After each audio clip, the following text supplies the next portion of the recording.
É, pessoal, finalmente começou a nova saga de Justiça Jovem, que é uma saga que vai ser focada na Zatanna e nas entidades mágicas da DC. E esse episódio 9 da quarta temporada começou insano demais. Teve algumas coisas nesse episódio que foram assim, ó, aterrorizantes. Quer dizer, pelo menos eu achei. E também falando um pouco de história, esse daqui com certeza foi o episódio mais importante da temporada. Gente, teve muitas revelações e muitas coisas legais e coisas que ficaram escondidas ali no episódio que eu vou explicar tudinho aqui nesse vídeo. Então vamos pra vinheta e começar esse vídeo.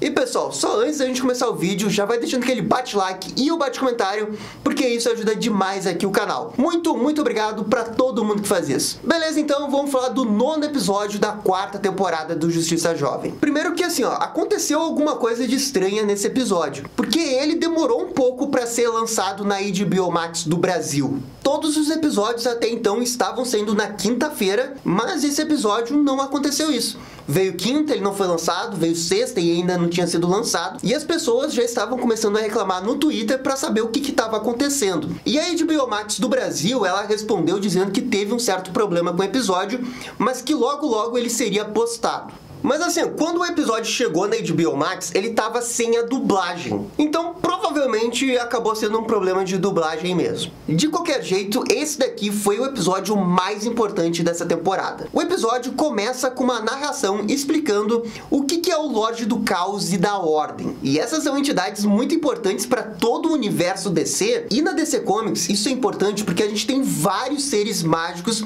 que pegam a sua fonte de energia em cima do Lorde do Caos e da Ordem. O Lorde da Ordem geralmente representa o bem e o Lorde do Caos representa o mal. Mas nem sempre isso é verdade. Por exemplo, numa HQ da Arlequina, a Arlequina virou agente do Lorde do Caos e da Ordem a pedido deles. E a Arlequina fazia muita maldade mesmo a pedido do Lorde da Ordem. Então esse conceito de que um é do bem e outro é do mal, ele depende da representação que eles estão fazendo. E bem, depois dessa breve abertura, a gente vê a Zatanna e os seus estudantes de magia caçando alguns monstrinhos no meio de Washington. E esses discípulos são a Sergeant Marvel, o Khalid e a Tracy 13. E no primeiro momento parece que esses discípulos aí da Zatanna não são tão importantes assim, mas a verdade é que eles são. A Tracy 13 é de fato a menos relevante desse grupo aí, embora já tivesse aparecido em outras temporadas, mas o Khalid é o mais importante dali, porque nas HQs da DC Comics ele já foi o Senhor Destino. Inclusive teve toda uma história lá no Liga da Justiça Dark que fez a transferência do Kent Nelson como Senhor Destino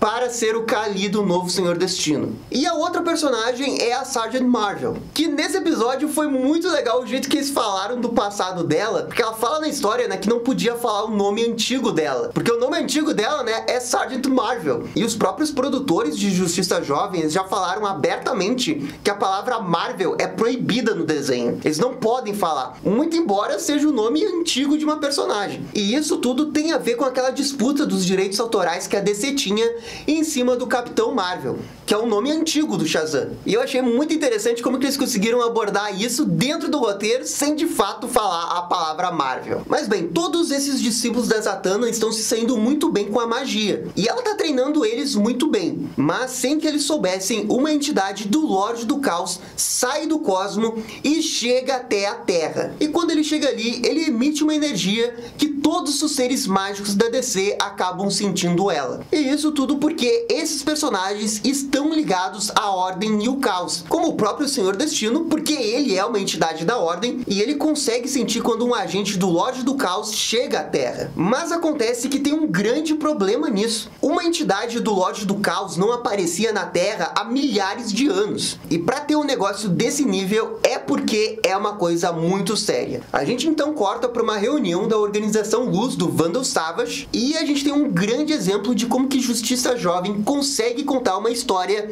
nas entrelinhas de outras histórias. Um membro da Luz reporta que lá em Markovia eles estão conseguindo fazer experimentos com meta-humanos e que tá tudo acontecendo muito bem porque até os próprios meta-humanos estão se voluntariando para participar do projeto. E assim, ó, por que eu achei isso fantástico? Porque num outro episódio, através de um diálogo de televisão, a gente ficou sabendo que Markovia tá abrindo as fronteiras para todos os meta-humanos. E até então parecia que era uma decisão do príncipe Brion para realmente, né, aceitar todo mundo que tá indo para lá, porque ele também é um meta-humano. Mas através desse diálogo aí da Luz, a gente sabe que eles estão manipulando o Brion para aceitar os meta-humanos, para que assim eles possam fazer experiências neles. E eu achei fantástico isso, porque eles conseguiram contar tudo isso só em pequenos diálogos deslocados ao longo de vários episódios. E essa é a vantagem quando você tem um grande universo super bem construído com base, que você fala um negócio que parece super irrelevante numa cena qualquer, e isso daí vai reverberar lá pra frente. E Justiça Jovem é muito bom nisso. Adorei isso. Mas enfim, o importante dessa reunião não é pra falar desse negócio de Markovia, e sim pra mostrar que o Klarion, né, o garoto bruxo, ele também sente esse deslocamento de energia do Lorde do Caos. E quando ele sente isso, ele imediatamente fala que tem que sair dali. E isso é muito importante porque o Klarion, ele faz parte do Lorde do Caos. Ele é uma espécie de agente do Lorde do Caos. E ele está na Terra por causa disso. Só que é nesse momento que acontece uma espécie de plot twist nesse episódio. Porque o Vandal Savage, quando ele vê que o Klarion ficou meio alterado com esse negócio da magia, isso desencadeia um flashback envolvendo o Vandal Savage e o Klarion. Esse flashback aconteceu há milhares de anos atrás e mostra que o Vandal Savage tinha feito um vilarejo só com meta-humanos. Ele fez uma espécie de paraíso dos meta-humanos onde eles poderiam viver em paz. E é até dito aqui que vários filhos do Vandal Savage saíram desse vilarejo e que eles eram uma espécie de descendentes de meta-humanos do próprio Vandal Savage. O que meio que coloca o Vandal Savage como o apocalipse dos X-Men, só que pra descer dentro desse universo do Justiça Jovem. Mas eventualmente o Vandal Savage abandona esse vilarejo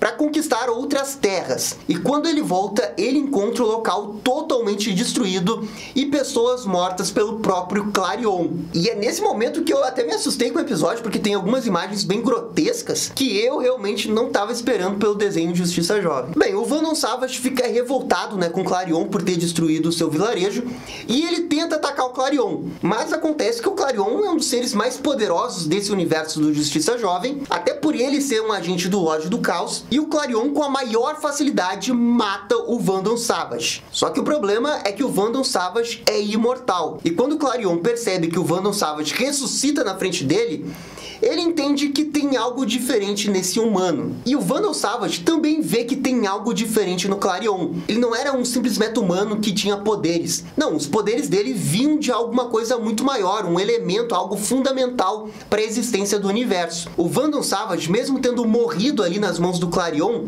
percebe que o Klarion pode ser um grande aliado para ele. Porque logo na sequência o Klarion fica matando o Vandal Savage por vários dias seguidos e de maneiras completamente diferentes. Até que chega um dia que o Klarion desiste de matar o Vandal Savage e eles meio que viram aliados, porque eles enxergam um no outro a possibilidade deles crescerem e tirarem vantagem de cada um. O Savage consegue convencer o Klarion a não matar mais ninguém, desde que eles acabem se encontrando daqui a 1000 anos num lugar chamado Atlantis. E é nesse momento que esse flashback do Vandal Savage termina. E não é revelado o que acontece depois. E assim, ó, esse negócio do Klarion é muito importante. E é algo completamente diferente das HQs. Nas HQs, ele é poderoso, ele tem seus poderes, às vezes vem do Lorde do Caos, mas ele não é assim tão poderoso e tão milenar. E aqui nesse desenho do Justiça Jovem, eles estão transformando o Klarion numa das entidades mais poderosas da DC.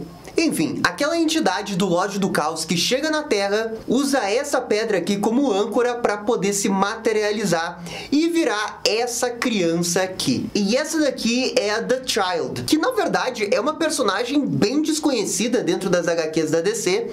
Ela é uma personagem que apareceu em histórias da Sociedade da Justiça e ela é uma parte da entidade do Lorde do Caos. Aqui na animação, ela pega a âncora dela e transforma a pedra nesse grande ser de cristal enfrentar o que ela mesma chama de flaw. E isso é uma coisa que acontece nas HQs, e ela nas HQs costuma dizer que sempre quer brincar com o flaw. Numa das histórias que ela aparece, que é essa da Sociedade da Justiça, ela recebe uma promessa do vilão Mordru de que ele vai conseguir outros flaws pra ela brincar. E o Mordru meio que manipula ela pra ela ajudar ele a fazer as coisas que ele quer. E o Mordru nas HQs é o agente mais importante do Lorde do Caos que a gente tem como vilão. Então talvez aconteça um negócio parecido com esse nessa temporada do Justiça Jovem. E o Mordru acabe sendo talvez um dos grandes vilões que vão aparecer ao longo da temporada. E bem, essa The Child, quando encontra com um guarda de segurança, ela acaba matando ele. E para mostrar que ela é bem perversa, ela decide fazer experimentos com esse guarda que morreu. E quando a gente vê esses experimentos lá depois no final do episódio, a gente vê que ela pode ser bem cruel. E esse é um dos motivos desse episódio também ser tão pesado, porque depois eles mostram isso e de fato ficou bem assustador. E enquanto isso, a história corta para mostrar um pouco do Mutano, porque o Mutano, ele ainda tá sofrendo por causa da morte do Superboy, e dá pra ver claramente que ele tá com depressão, e isso já tá começando a afetar a vida dele. O próprio Demônio Azul percebe isso, e ele tenta se aproximar do Mutano pra ajudar ele, mas o Mutano tá naquela fase de que ele não vai querer aceitar ajuda com ninguém, e ele pensa sozinho que pode sair dessa. Esse daqui é um cliffhanger que tá acontecendo ao longo de vários episódios, e eu acho que não vai ser resolvido nessa parte da história. Esse arco todo do Mutano com certeza vai ser carregado ao longo de toda a temporada para ser resolvido mais perto do final, porque a minha sensação é que isso daqui vai ser muito importante lá pra frente. E bem, a Zatanna e a equipe dela vão investigar aquele distúrbio de energia, e eles acabam indo pedir ajuda para Madame Xanadu.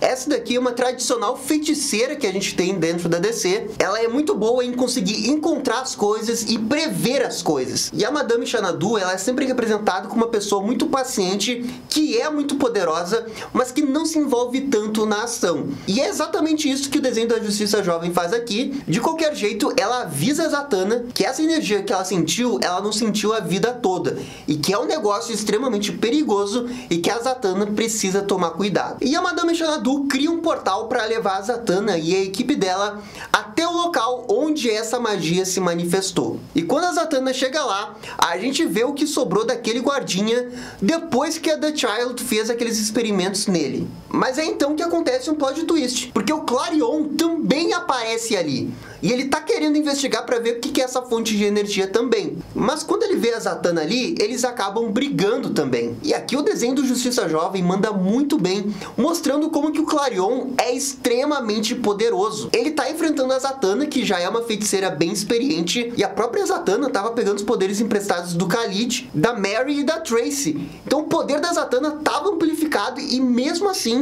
ela não conseguiu vencer do Klarion. O que só prova que esse Klarion é um dos seres mais poderosos que tem dentro do universo do Young Justice nesse momento. E assim, ó, o Klarion humilha a Zatanna, humilha o Khalid, humilha a Tracy, humilha a Marvel, ganha de todo mundo. E ele tenta inclusive matar a Zatanna, mas na hora que ele iria matar ela, ele é teletransportado pela própria Child para ir onde que ela tá. Ela faz uma espécie de magia de invocação para trazer o Klarion até ela. E a criança, ela tá numa ilha desconhecida e ela faz uma espécie de círculo de invocação. E ela fala um negócio muito curioso. Ela diz que ela tá tão perto dele que consegue sentir até o gosto dele, mas não é dito de quem que ela tá falando. E daí a gente pode recorrer às HQs para ver de quem que ela pode estar falando. Na minha opinião, ela pode estar se referindo a duas coisas. O mundo Gem, que é um mundo à parte que tem dentro da Terra, que é uma espécie de mundo de cristais, onde o Lorde do Caos gosta de se manifestar, e a própria criança nas HQs já foi designada para proteger esse local. Ou então ela tá falando do vilão Mordru, para trazer um outro agente do caos ali, que seria o Mordru, e o Mordru, junto com a criança e o Klarion, poderem conquistar a Terra usando a magia do caos, para justamente criar esse desequilíbrio entre o caos e a ordem. Talvez seja por isso que ela tenha summonado o Klarion para aparecer naquela ilha. E assim, ó, tudo isso também pode ser uma referência a uma outra coisa, porque esse mesmo círculo, na mesma ilha, apareceu num episódio da primeira temporada, que é um episódio que o Klarion faz toda uma distração envolvendo um feitiço que separa os mundos entre adultos e crianças. E ele faz isso usando outros feiticeiros. Esse episódio é um dos mais importantes porque é o episódio que o Zatara acaba virando Senhor Destino. E inclusive é um dos melhores da primeira temporada inteira. Então com certeza vai ter alguma ligação aí.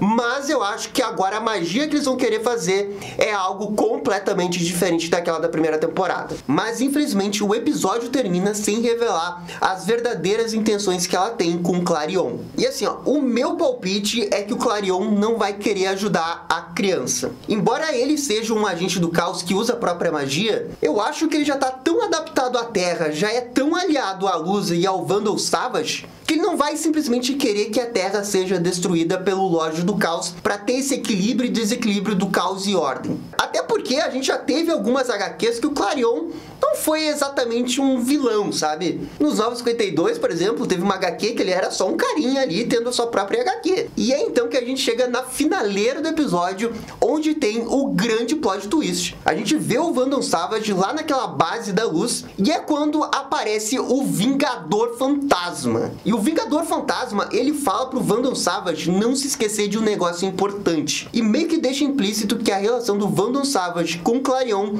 vai ser determinante pro futuro da Terra. Embora eles não revelem o que aconteceu há 1000 anos atrás. E daí o episódio termina. Esse daqui com certeza foi um dos episódios mais importantes e ele também foi muito bom. Toda a parte da Zatanna interagindo com seus alunos, ela seguindo o rastro e depois lutando com Clarion foi muito bom. E também a gente teve todo esse aprofundamento do mundo mágico da DC, que geralmente não é explorado nas histórias, mas ele é extremamente rico. E o mais bacana é que o Justiça Jovem pega coisas das HQs, como esse negócio da criança, que é bem desconhecido, mas ao mesmo tempo eles mudam completamente as bases das HQs, como é esse negócio do Clarion, porque nas HQs ele nunca foi tão poderoso, e aqui ele realmente é um chafão. E é justamente essa mistura de HQ e coisas completamente novas que eu gosto tanto do Justiça Jovem. Na minha opinião, foi um ótimo início de nova saga, e eu acho que esses próximos 3 episódios aí realmente prometem ser muito bons. Mas galera, isso daqui é só a minha opinião. Por favor, comentem aqui embaixo o que vocês acharam desse episódio.